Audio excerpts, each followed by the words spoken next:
"You're just dead weight," sneered Claudia Mercer as she circled my desk, her stilettos tapping sharply against the polished concrete floors. "We're trimming the fat, and frankly, your role is redundant." The open-plan office at Alderwood Biotech fell into a tense hush. Nearly 30 coworkers stared blankly at their screens, pretending not to listen as the CEO tore apart my 3-year tenure in front of everyone. "You hardly speak up in meetings," Claudia continued, her voice ringing out across the vast space. "You're constantly questioning protocol. Your reports? Always late." None of it was true. My reports were early. My questions had improved multiple systems. But I kept my hands folded in my lap, my expression calm. No flinch. No retort. "You have until 5 p.m. to pack your things," Claudia concluded with a triumphant flick of her wrist. "HR has your paperwork. Some people just don't understand what it takes to succeed in this industry." She turned on her heel, clearly expecting tears, outrage, maybe even begging. But I simply said, "Fine. Fire me." Claudia paused mid-stride, her smirk faltering as she glanced over her shoulder. She was thrown off by my calm, my composure. That was her mistake, assuming I was just another middle-aged nobody in the analytics department. "I'm Diane Holloway, 53 years old. And what Claudia Mercer doesn't know is that I own 82% of Alderwood Biotech. 3 years ago, I stepped down as the public face of the company after my brother, Elliot, passed away unexpectedly. The board, anxious about perception and shareholder confidence, insisted we bring in an outside CEO. I agreed, publicly. But privately, I had my own strategy. I wanted to see the company from the inside. So I cut my hair, used my ex-husband's last name, and took a mid-tier position in data operations. I became invisible, just another quiet cog in the machine. For 3 years, I watched. I took notes. I saw Claudia cut corners to boost profits. I watched her replace seasoned professionals with yes men. I saw innovation stall, morale drop, and our company culture, once open and collaborative, become something cold and corporate. I had planned to stay undercover for another 6 months. But today changed everything. Claudia's little power play just fast-tracked my plan. Tomorrow's shareholder meeting wouldn't be the routine quarterly update Claudia expected. No, it would be her reckoning. As I placed my things into a box, I noticed Malcolm from legal watching me from across the room. He walked over, glancing cautiously toward Claudia's office. "You okay?" he asked under his breath. Malcolm had worked at Alderwood since my father's time. He was one of the few who knew my real identity. "I'm fine," I said softly. "For now." He hesitated, then leaned closer. "Claudia's planning mass terminations tomorrow. Entire departments. She wants to streamline before the next earnings call." My jaw clenched. This wasn't cost-cutting, it was corporate vandalism. Claudia was gutting the heart of Alderwood for short-term gain. "Thanks, Malcolm," I said, looking him square in the eyes. "I'll take care of it. Alderwood Biotech isn't just a business to me. It's my family's legacy. My father started it in a tiny lab behind our house, determined to develop fair-priced medications. My brother built it into a respected company known for its innovation and integrity. We were never the biggest, but we were trusted. We had a mission: accessible medicine, ethical practices, science with heart. And tomorrow, I'm taking back what's mine." For someone who was supposed to bring a wave of innovation, Claudia Mercer arrived at Alderwood Biotech with a dazzling resume and high expectations. MBA from Wharton. Leadership roles at 2 leading healthcare firms. A reputation for driving up profits while modernizing outdated systems. Her interviews were flawless, polished, persuasive, and carefully choreographed. She spoke eloquently about honoring Alderwood's roots while guiding it towards strategic growth. The board, still grieving my brother's unexpected death, was captivated. She looked like the future. I, ever the pragmatist, was cautiously optimistic. That's when I made the unconventional decision to step back from the spotlight and observe from the trenches. Taking on the name Diane Lowe, my ex-husband's surname, I used my background in pharmaceutical research to secure a quiet mid-level position analyzing development cycle efficiency.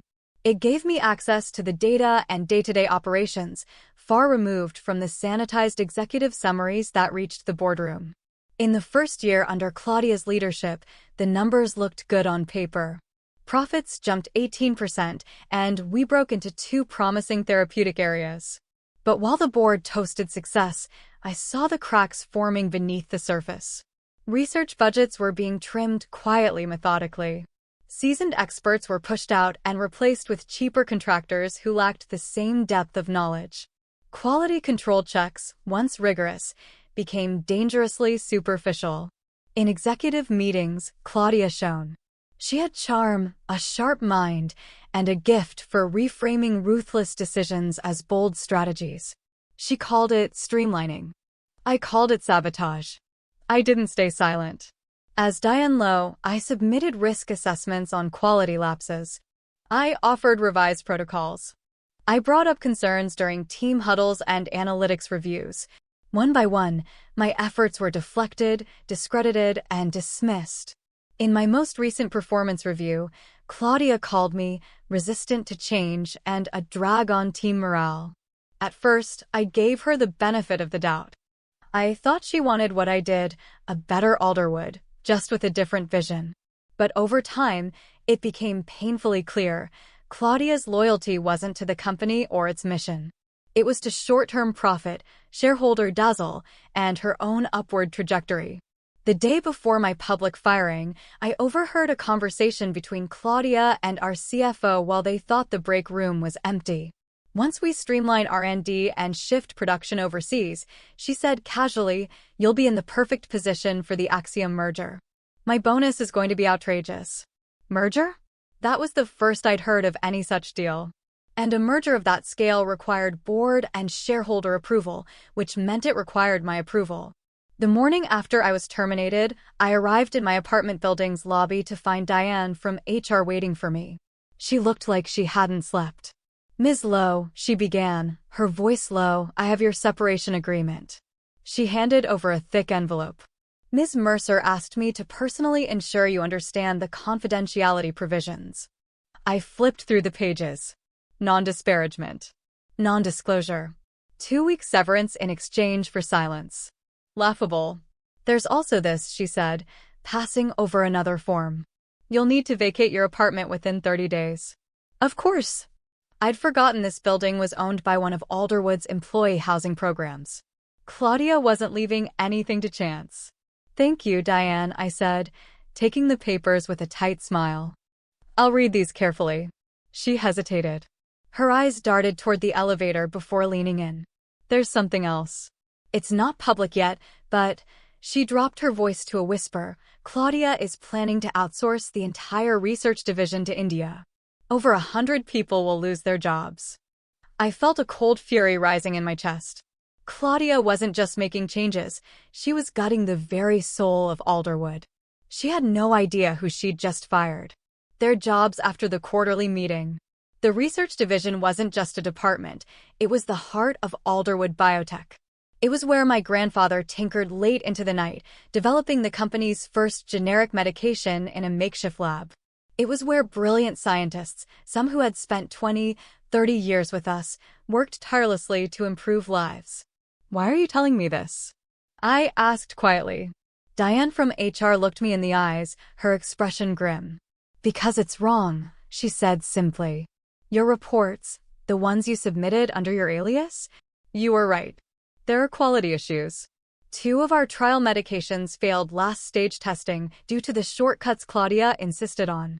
She buried the results, fired the project leads, swept it under the rug." The air felt heavier with each word. I had feared it was bad, but this was worse.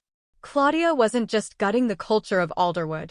She was endangering lives, sacrificing science and safety for shareholder praise. "Thank you," I said sincerely.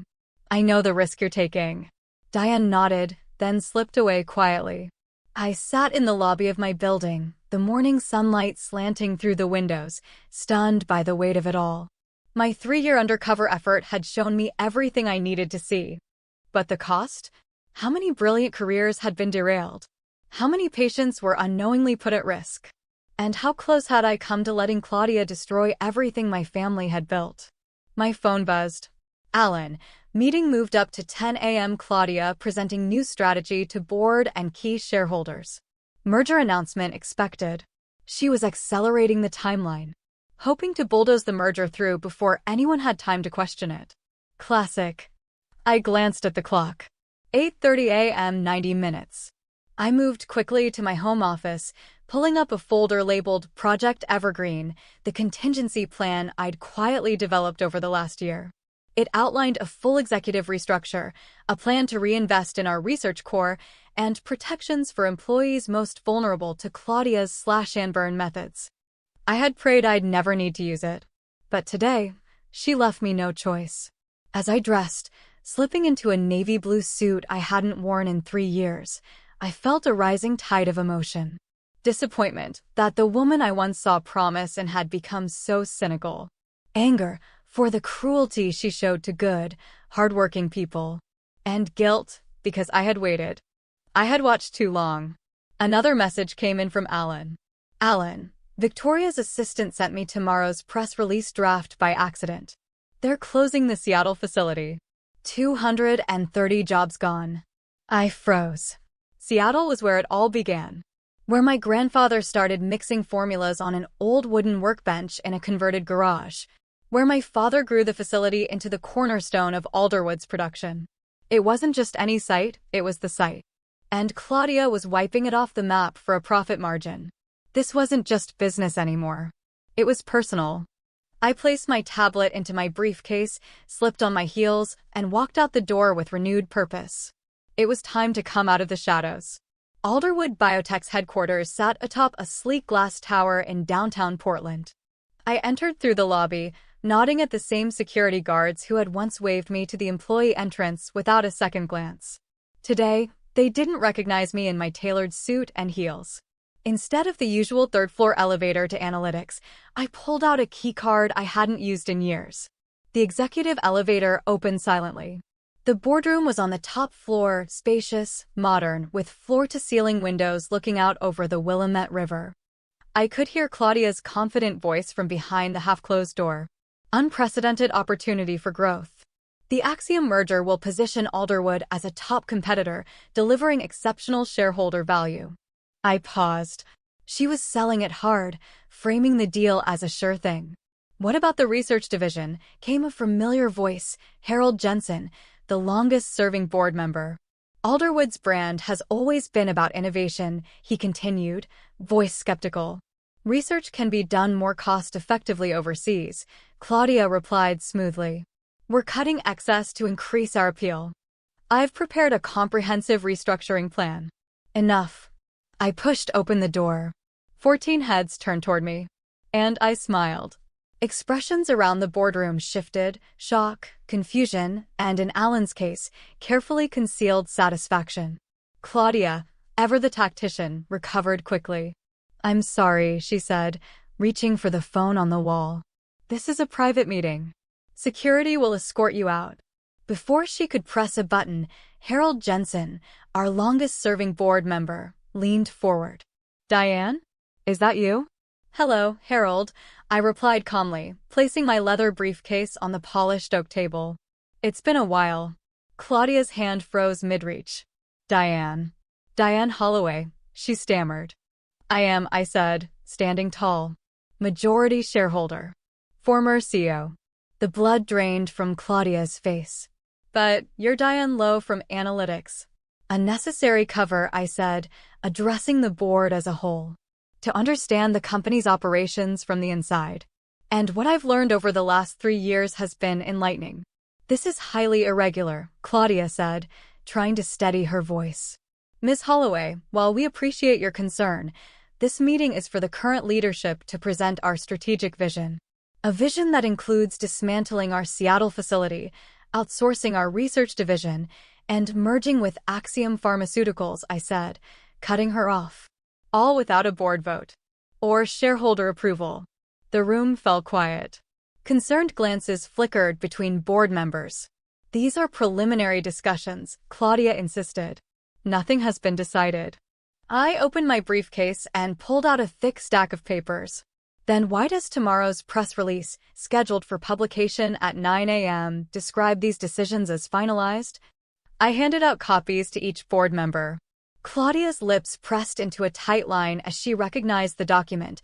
Her assistant had accidentally forwarded it to Alan. "This is a misunderstanding," she said, her voice tense. "It's just a draft, a scenario planning document."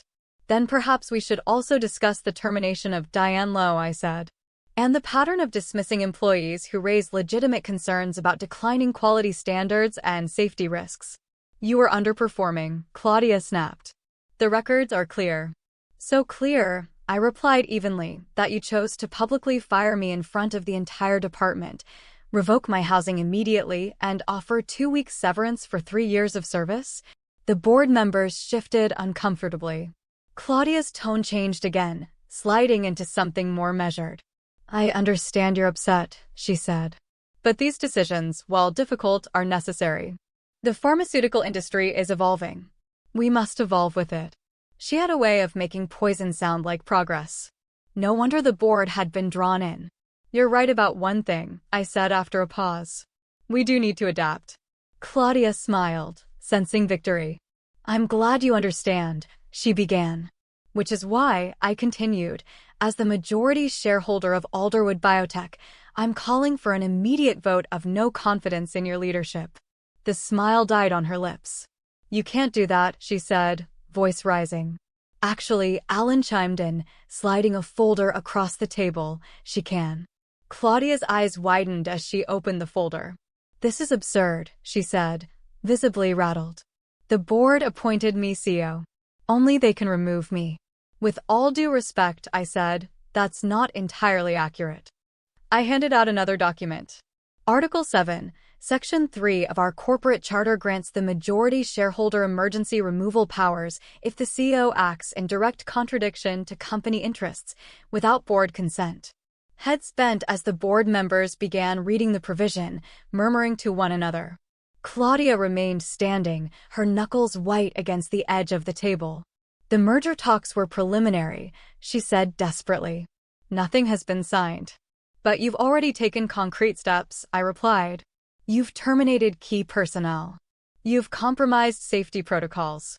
You've prepared and distributed press materials declaring irreversible changes." Her silence confirmed it. This wasn't business strategy anymore. It was betrayal.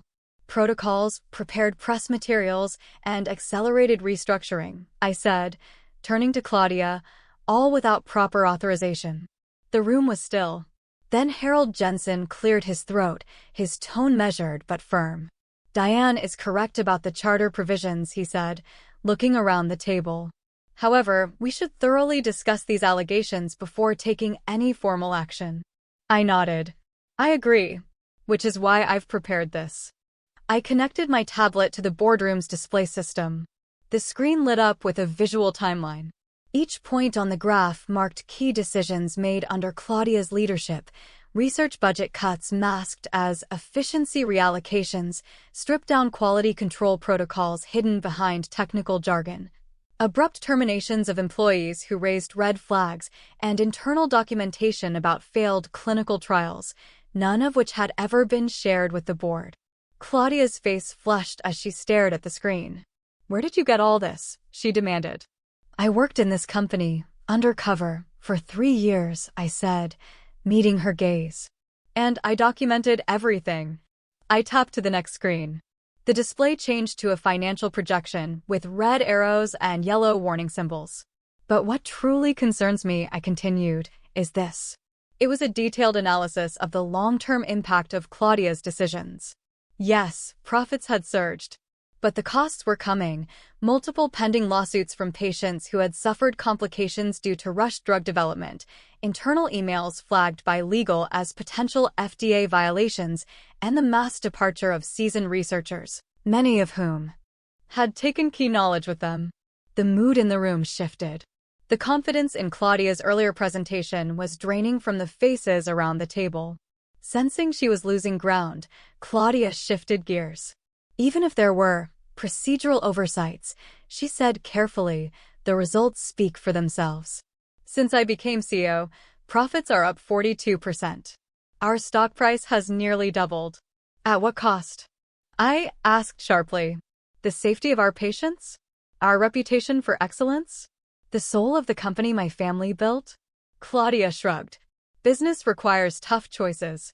Your father understood that, even if you don't. The mention of my father hit like a slap. But before I could speak, she twisted the knife.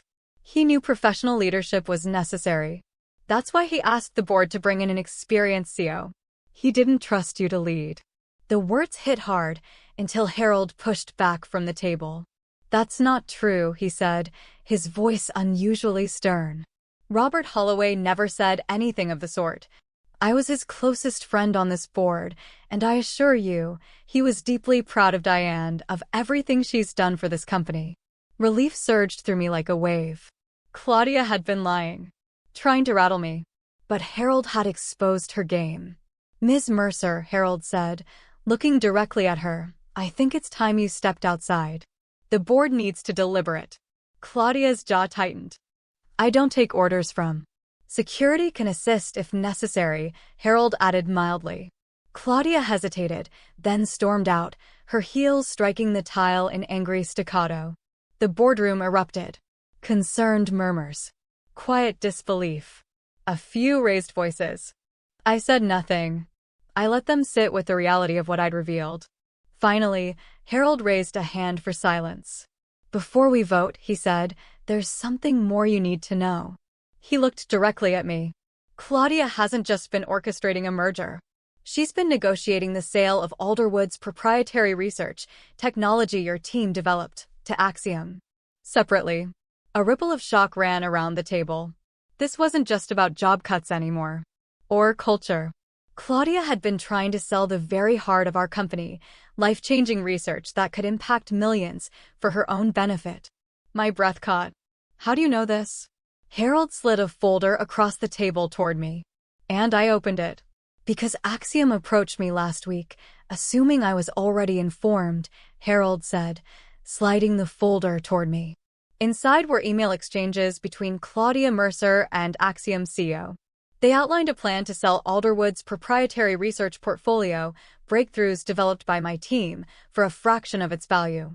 In exchange, Claudia would receive a hefty consulting fee routed through a shell entity she'd quietly registered just 2 months earlier. The betrayal was total. Claudia hadn't just violated our mission, she'd tried to profit from it. She had put her ambition above science, above patients, above everyone who had built Alderwood Biotech into what it was. The vote that followed was unanimous. Claudia Mercer was removed as CEO, effective immediately. But her termination was just the beginning. The culture had corroded under her leadership. Trust was fractured. And we had to act fast to prevent further fallout. We should release a statement before markets close, said Elise Chen, our marketing director. If we don't control the message, the rumors will do it for us. What about the Seattle facility? Another board member asked. The research division? Hasn't her team already started shutting it down? They have, I confirmed. But I have a full transition plan ready. We can stop the cuts, stabilize the team, and reassure the local staff. But we'll need to move quickly. As if on cue, the boardroom doors burst open.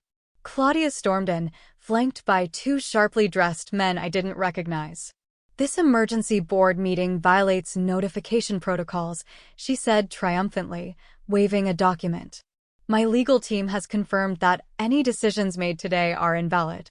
The 2 men nodded. One stepped forward, confident. As outside counsel for Alderwood Biotech, he announced, I must advise the board that proper removal procedures have not been observed. Any action taken against Ms. Mercer is legally questionable. Alan rose from his seat, calm but firm. You're not our counsel. Breener and Associates has represented Alderwood for over 30 years. Not anymore, Claudia cut in smugly. I terminated that relationship last month. Collins and Westfield now represents the company. This was a complication I hadn't seen coming. If Claudia had quietly replaced our legal counsel without full board knowledge or approval, it could create enough legal ambiguity to stall everything. Markets would close. Rumors would explode. And in that chaos, she could try to lock in the Axiom deal before we regained control. This is outrageous, Harold snapped. Changing legal representation requires board consent. Which I received, Claudia said confidently, producing a document. 3 board members signed off. I took the paper and scanned the bottom. 3 signatures, board members Claudia had personally recruited when she first took the position. One of them wasn't even present today. We should adjourn, one of Claudia's allies suggested nervously. We could be exposing ourselves to liability. Uncertainty crept across the room. I could feel the shift, hesitation. I couldn't let her regain ground. Before we go further, I said, stepping forward, I'd like to introduce someone. I pressed the intercom. Please send in our guest. The door opened once more. An older man in a flawless navy suit entered, walking with quiet authority. Hello, everyone, he said. Apologies for the interruption. Claudia turned pale. Jerome Collins? What are you doing here? The man, Jerome Collins, founder of Collins and Westfield, offered her a polite nod before facing the board. I'm here at Miss Holloway's request, he said, to clarify a serious misunderstanding. He held up the same document Claudia had just provided. Collins and Westfield has never been retained by Alderwood Biotech. The signatures on this document appear to have been forged. Silence. The 2 men beside Claudia exchanged panicked glances. One began quietly inching toward the door. And furthermore, Collins added, voice calm but firm, impersonating legal counsel is a prosecutable offense. These 2 men, he gestured toward them, are not attorneys at my firm. Nor are they authorized to speak for it. Claudia's mask cracked. And the room shifted again this time, definitively. Provided by Alderwood's own charter. Ms. Holloway's authority as majority shareholder is quite clear, Jerome Collins concluded, his voice steady. Claudia's final play was unraveling in real time, but she wasn't done yet. Even if you remove me, she said, turning back to the board with forced composure, you can't undo the decisions already made. The Seattle facility closure. The outsourcing of research. Those plans have already been filed with regulatory agencies. Actually, I said, calmly cutting in, no regulatory filings have been submitted. I checked myself this morning. Claudia's lips parted slightly. And the preliminary agreement with Axiom, she challenged, her voice rising. That's legally binding. It's subject to board approval, Harold added, which it never received. Claudia's face twisted with fury. You planned this, she spat, scanning the room. You set me up, working undercover, collecting information, waiting to strike. No, I said, my voice calm and even. You did this to yourself. When you put short-term profits above integrity. When you gambled with our research, our reputation, and our people. She turned to the 3 board members she had installed after my departure. You need to back me on this, she said sharply. Don't forget our conversations about your compensation packages after the merger. A stunned silence fell over the room. The implication was clear. 2 of them shifted uncomfortably in their seats. The third, a younger man named Jacob, straightened in his chair. Ms. Mercer, he said carefully, are you suggesting there was a personal arrangement tied to our votes on the merger? She blinked, realizing too late the mistake she'd made. Because, he continued, voice growing firmer, that would be a serious breach of fiduciary duty. The color drained from Claudia's face as the final cracks formed in her last line of defense. Security entered quietly through the side door. Ms. Mercer, Harold said, standing. You'll be escorted from the premises.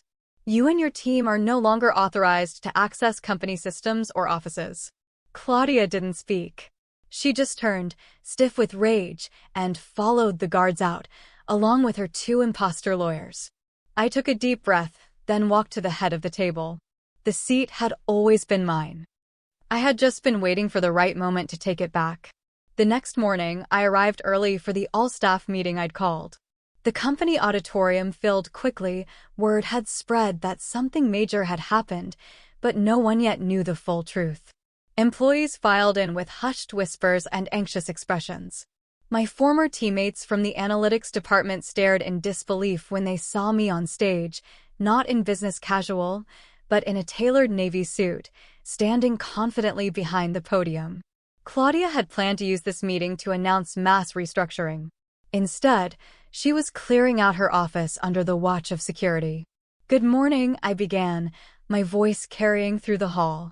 "For those who don't know me, I'm Diane Holloway." A ripple of surprise moved through the audience.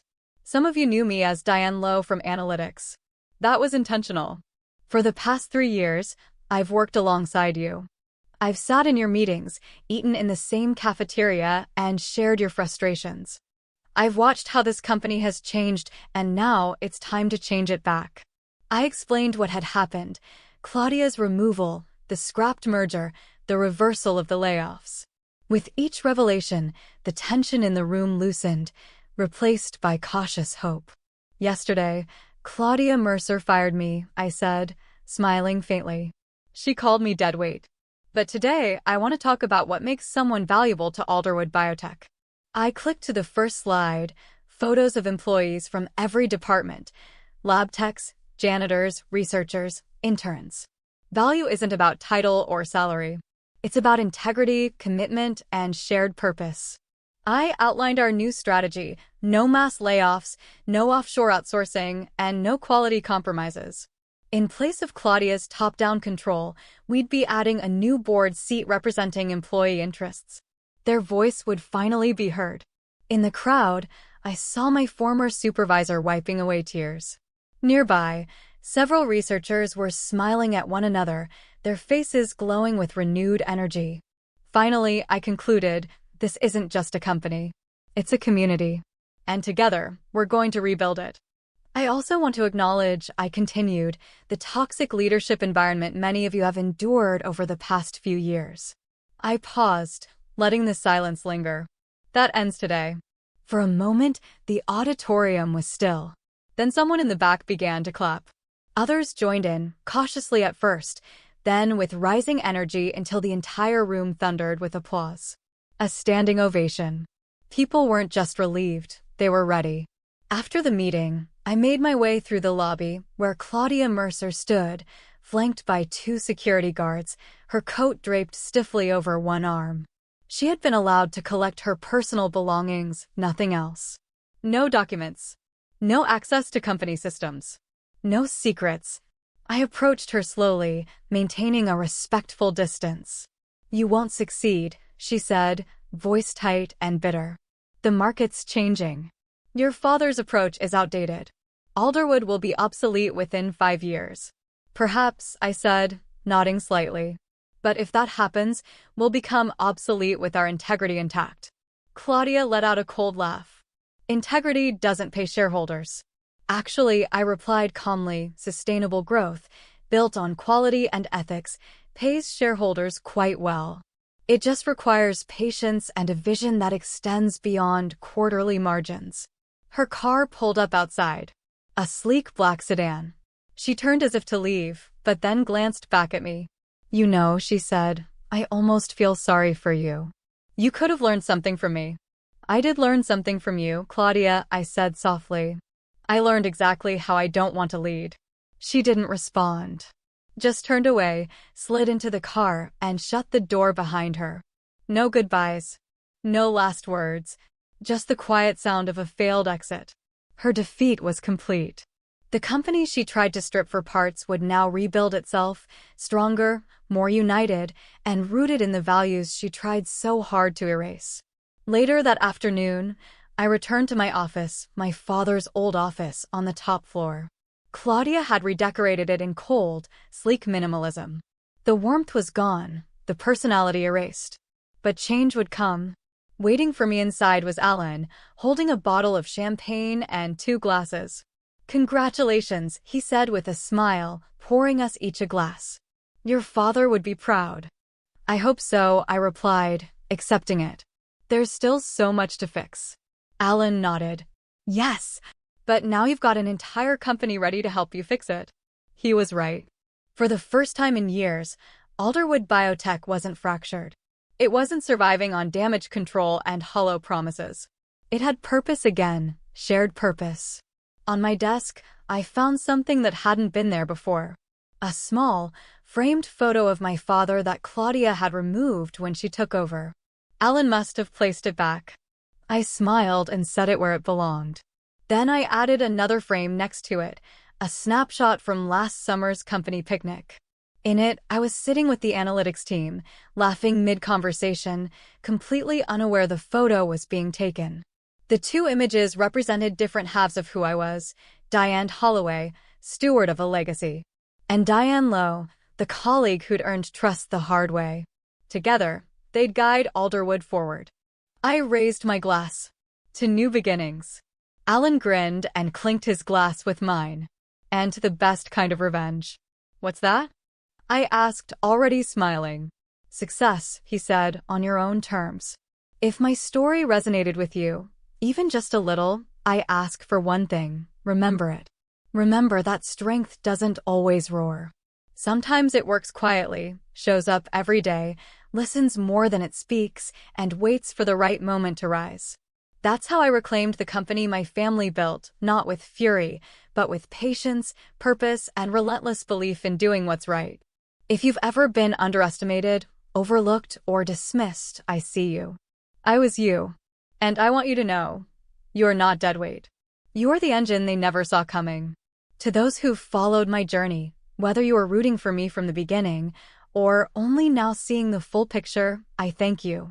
Your support, your belief in integrity over ego, in quiet leadership over loud ambition, means everything. Leave me a comment. Tell me what you've overcome. Remind each other that we're not alone in this. And here's my advice to anyone reading this who feels stuck, silenced, or small: don't give them your power. Observe. Learn. Strategize. And when the time is right, stand up. Not for revenge, but for truth, for legacy, for the people who need you to lead. The world doesn't need more noise. It needs more people willing to fight for something that matters. You don't need a title to lead. You don't need approval to act with integrity. You just need courage. And sometimes a little patience. I've taken back what's mine. Now it's your turn. To every unseen powerhouse out there, I'm cheering for you. And when you're ready to rise, we'll all be watching. And we'll be rooting for you. Diane Holloway.